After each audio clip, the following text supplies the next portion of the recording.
Hi everyone, myself is Salim Aamid. आज मैं लेकर आया हूँ एक बहुत ही इम्पोर्टेंट क्वेश्चन और उसका आंसर माई मदर एट 66 का। और क्वेश्चन और आंसर शुरू करने से पहले मैं आप सभी से एक छोटी सी अपील करना चाहता हूँ कि आप लोग इस तरह के एजुकेशनल और यूज़फुल वीडियोस देखने के लिए मेरे चैनल को सब्सक्राइब कर सकते हैं और बेल आइकन को दबा सकते हैं। अगर वीडियो अच्छी लगती है तो लाइक करें और शेयर करें ताकि दूसरों को भी फ़ायदा हो। और अगर किसी तरह का डाउट है तो आप कमेंट बॉक्स में जाकर कमेंट कर सकते हैं।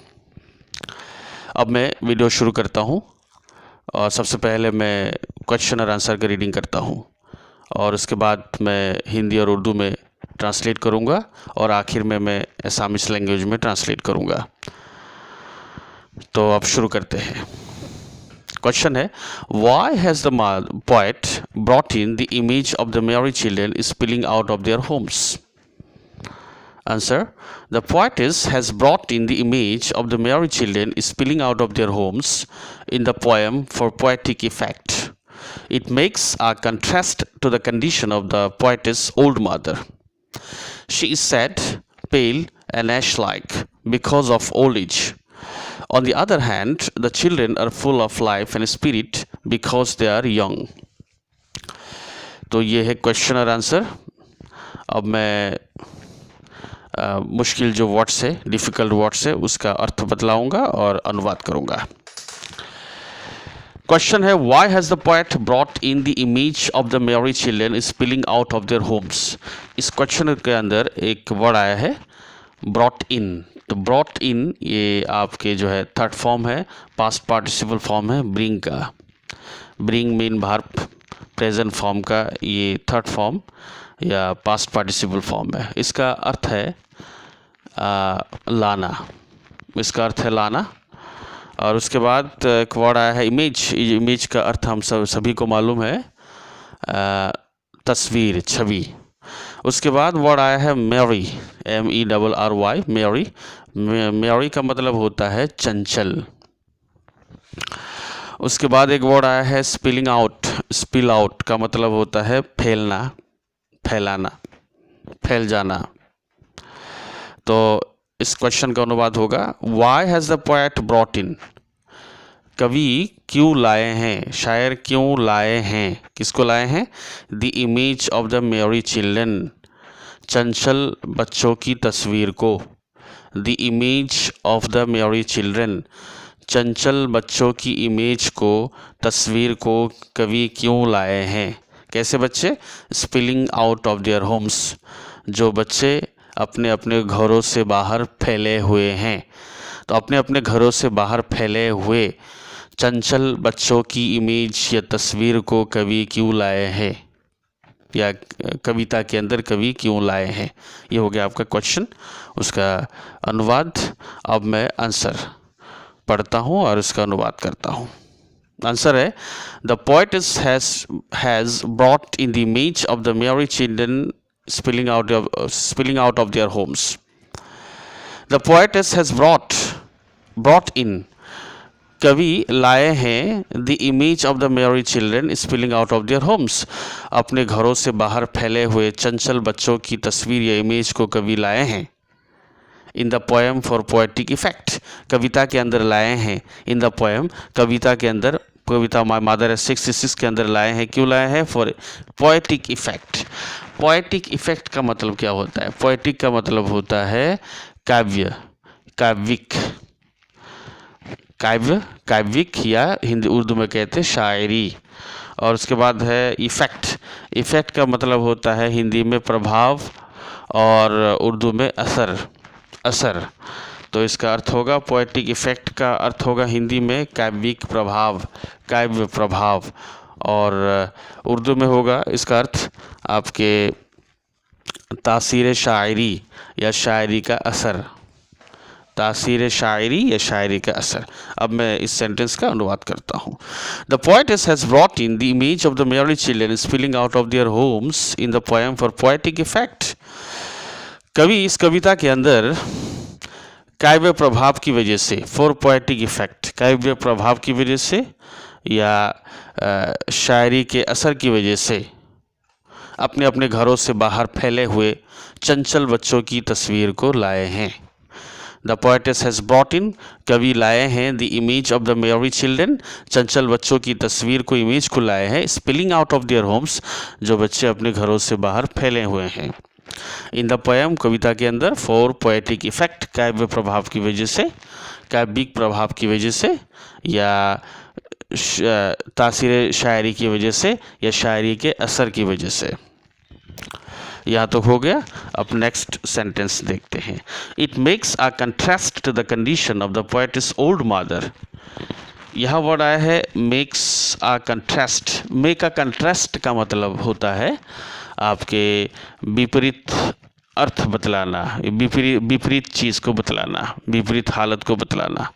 मेक अ कंट्रास्ट का मतलब होता है विपरीत चीज़ को बतलाना, विपरीत बात को बतलाना। To the condition of the poet's old mother. अब मैं अनुवाद करता हूँ। It makes a contrast to the condition of the poet's old mother. जो कवि की बूढ़ी माँ की जो हालत है, उस हालत के विपरीत हालत को, उस हालत के बरअक्स हालत को बतलाने के लिए बतलाता है। Sorry, it makes a contrast to the condition of the poet's old mother. जो कवि की बूढ़ी माँ की जो हालत है, उस हालत की विपरीत जो हालत है उसको बतलाती है। क्या चीज़ बतलाती है? इन बच्चों की जो तस्वीर जो कवि लाए हैं, वो तस्वीर बतलाती है। इट मेक्स, इट का मतलब होता है यहाँ मतलब है द इमेज ऑफ द मेरी चिल्ड्रन, चंचल बच्चों की तस्वीर। तो इमेज, इट का यहाँ मतलब है इमेज, इट मीन्स यहाँ पर इमेज। तो अर्थ होगा the image makes a contrast. ये इमेज अर्थात ये विपरीत हालत को बतलाती है, बरअक्स हालत को बतलाती है। किसके बरअक्स हालत? To the condition of the poet's old mother. कवि की बूढ़ी माँ की जो हालत है, उस हालत की जो बरअक्स हालत है, उस हालत की जो आप विपरीत हालत है, उस विपरीत हालत को बतलाती है। तो यहाँ तक हो गया। तो इसका मतलब, इस सेंटेंस का मतलब ये है कि कवि की बूढ़ी माँ की हालत अलग है और ये जो चंचल बच्चे हैं उनकी हालत अलग है। कवि की माँ जो है बूढ़ी हो गई है और ये चंचल बच्चा अभी भी क्या है, जवान है, अभी नौजवान है। तो दोनों की हालत अलग अलग है। तो ये जो तस्वीर लाए हैं कवि, छोटे बच्चों की तस्वीर जो लाए हैं, ये क्यों लाए हैं? जो कवि की माँ की जो हालत है, उस हालत की विपरीत हालत को बतलाने के लिए लाए हैं। देखो, दोनों हालत अलग अलग है। कवि की माँ की हालत अलग है, बच्चों की हालत अलग है। तो इस चीज़ को बतलाने के लिए जो है कवि इस कविता के अंदर इन बच्चों की हालत को, ये बच्चों की तस्वीर को लाए हैं। मैं फिर से अनुवाद करता हूँ। It makes a contrast to the condition of the poet's old mother, के कवि की बूढ़ी माँ की हालत की विपरीत हालत को ये तस्वीर बतलाती है। उसके बाद है she sad pale and ash like because of old age. तो वो अर्थात कवि की माँ दुखी है, सैड दुखी है, पेल का मतलब पीली रंग की हो गई है, पीली रंग की हो गई है, एंड ऐश लाइक और राख की तरह हो गई है, राख की तरह, ऐश लाइक राख की तरह। She sad pale and ash like because of old age, बुढ़ापे की वजह से, बिकॉज ऑफ ओल्ड एज बुढ़ापा। तो बुढ़ापे की वजह से कवि की माँ वो क्या हो गई है, दुखी हो गई है, पीले रंग की हो गई है, और एंड ऐश लाइक और राख की तरह हो गई है। यहाँ तक हो गया। उसके बाद last sentence, on the other hand the children are full of life and spirit because they are young. On the other hand, और दूसरी तरफ, ऑन द अदर हैंड दूसरी तरफ, the children are full of life. Life का मतलब यहाँ पर है उत्साह, तेज़ी और सरगर्मी या जोश। और उसके बाद स्पिरिट, स्पिरिट का मतलब हम यहाँ करेंगे उत्साह या सरगर्मी करेंगे। बिकॉज दे आर यंग का मतलब हम सभी को मालूम है नौजवान, जवान, युवक, युवा। तो अनुवाद होगा, ऑन द अदर हैंड, और दूसरी तरफ, the children are full of life and spirit, और दूसरी तरफ जो बच्चे हैं, चंचल बच्चे हैं, वो आपके उससे जोश और सरगर्मी से भरे हुए हैं। Are full of life and spirit, life का मतलब हम यहाँ करेंगे जोश, और स्पिरिट का मतलब हम यहाँ करेंगे सरगर्मी या तेज़ी।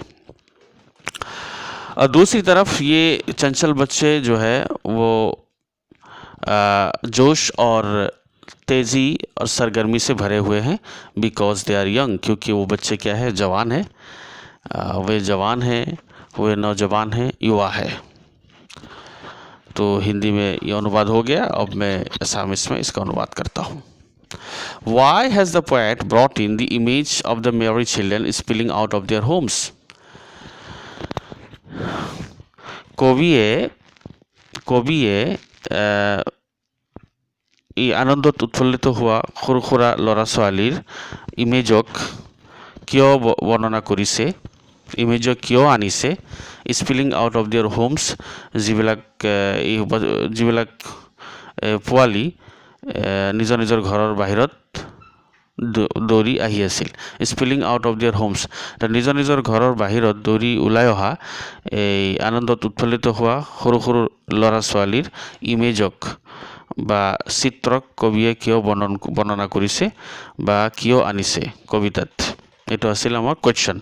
আৰু তাৰ আনচাৰ হৈছে the poetess has brought in the image of the merry children spilling out of their homes in the poem for poetic effect. যে